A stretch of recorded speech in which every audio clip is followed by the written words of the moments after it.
Hi, I'm Tara Smith, and I'm going to be talking about the New Deal.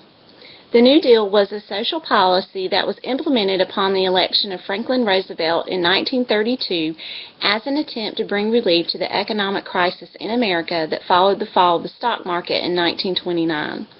The first of its kind, the New Deal was a social policy that forced intervention by the federal government to give financial assistance to hurting Americans. It implemented several new policies, such as the Work Progress Acts, the Social Security Act. The New Deal was a bold move on the part of Roosevelt administration in many ways, for the nation had not seen policies like it before, whether in funding involvement or magnitude. Prior to the New Deal, assistance for the poor was the responsibility of local and state governments. However, the Depression was so great and had already lasted far longer than anticipated that state and local resources were simply not enough. After the fall of the stock market, the economy's decline into the Great Depression, and President Hoover's refusal to see the direness of the situation, Roosevelt's first challenge was convincing the American people that change was on its way. Since the economic crisis first ensued, Herbert Hoover, who was then president, kept promising that recovery was just around the corner. Roosevelt's objectives were to calm the economic fears of Americans, develop policies to alleviate the problems of the Great Depression, and gain the support of the American people for his programs. Once elected, Roosevelt immediately put his plan into action. 3 weeks into office, the President established a Civilian Conservation Corps, a Public Works program, and a Federal Emergency Relief program. The first 100 days of Roosevelt's presidency saw the passage of banking reform laws, emergency relief programs, work relief programs, and agricultural programs. During the 100 days, Congress enacted 15 major pieces of legislation. Initially, the New Deal focused on 3 general goals: relief for the needy, economic recovery, and financial freedom. As time went on, many remained unemployed in spite of Roosevelt's efforts. However, the New Deal had helped millions of people through providing jobs or financial assistance, propelling Americans through the worst of the economic crisis. Bruce Jansen, author of The Reluctant Welfare State, states the New Deal was Americans' first venture into the development of a universal economic safety net to ensure access to the basic necessities of life for its citizens. The programs developed within the New Deal made the difference between life and death, eating and starvation, housing and homelessness for millions of Americans. One of the leading problems in the beginning of the Great Depression was denial. Many leaders and politicians were convinced that the economy would quickly turn around, including President Hoover. What they didn't foresee was the impact the downward turn of the economy had on state and local governments. Hoover's administration failed to address the economic needs of local and state governments, who were responsible for the welfare of the poor, leading to the bankruptcy of many of those same governments due to the overwhelming needs of the poor. Over 8 million people were unemployed in 1931, a number that would rise to 15 million by the end of the decade. Many leaders encouraged Americans to help one another to get through the crisis. An example found in one newspaper states, "Now is a good time for people who can afford it to have all their odd jobs done to help the unemployed. That is much better than outright charity." This way of thinking came from traditional beliefs that had become part of American culture, described as the strident American belief in economic individualism, the unshakable conviction held by the poor and affluent alike that rags could be converted into riches.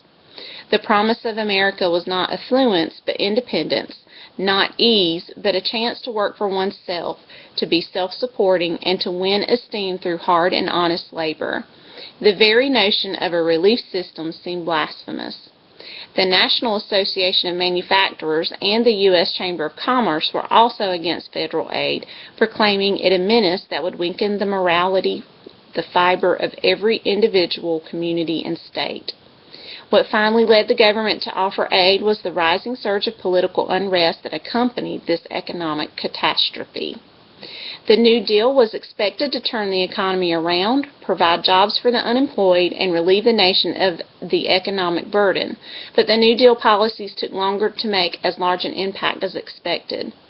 Roosevelt's administration proclaimed they did not know the precise solutions, but they reasoned that interventions could be devised in a trial-and-error fashion until something worked.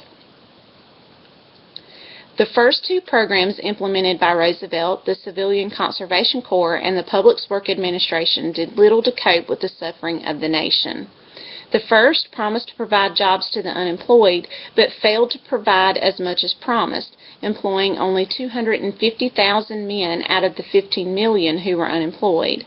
The latter had a greater impact, but was slow in moving and was not designed so much to provide jobs for the unemployed as to fuel the economy. The Federal Emergency Relief Act was designed to provide funds for families in need as a temporary relief until employment was available. However, FERA ended up providing 70% of relief appropriations. Of all programs, it was FERA that reached those who were most in need. The Works Progress Administration, which was designed to give people more permanent employment while improving roads, building bridges, and buildings. In the first 5 years, the WPA had accomplished the repair and construction of 110,000 public buildings, 600 airports, 600,000 miles of roads, and 110,000 bridges and viaducts. An unexpected benefit of the WPA was once more enmeshing people in the work role, the cornerstone of social control in any society.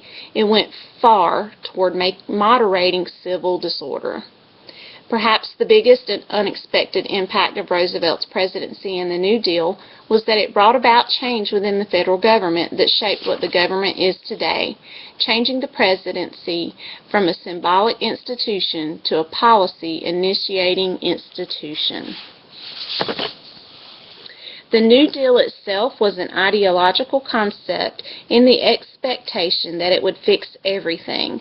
However, due to the direness of the Depression, the need to act quickly, and the slowness of the government prior to Roosevelt's administration complicated the matter greatly. No matter what way one looks at it, there was no easy answer to correcting the economic crisis. Roosevelt stuck with his convictions, and that is what made the difference. A man easier persuaded probably would have failed the nation, but Roosevelt was determined to succeed for the sake of the people. He understood that it was not only important to make policies that would bring about relief, but to also support the people, let them know that their government did care about each one of them, and do what was possible to help them. Some may say Roosevelt's approach was strictly political and that he sought power above all else. And while the New Deal was not a perfect system, I do believe it is what saved Americans from the Great Depression and prepared her for the next great battle, which was World War II. PBS.org summed up Roosevelt and the New Deal perfectly by saying, he did away with most child labor, regulated the stock market, made bank deposits safe, helped make employers pay fair wages, encouraged worker unions, limited hours of work, helped farmers, brought electricity to rural areas, and gave Americans an age-old pension system called Social Security. Thank you for listening to my thoughts on the New Deal policy.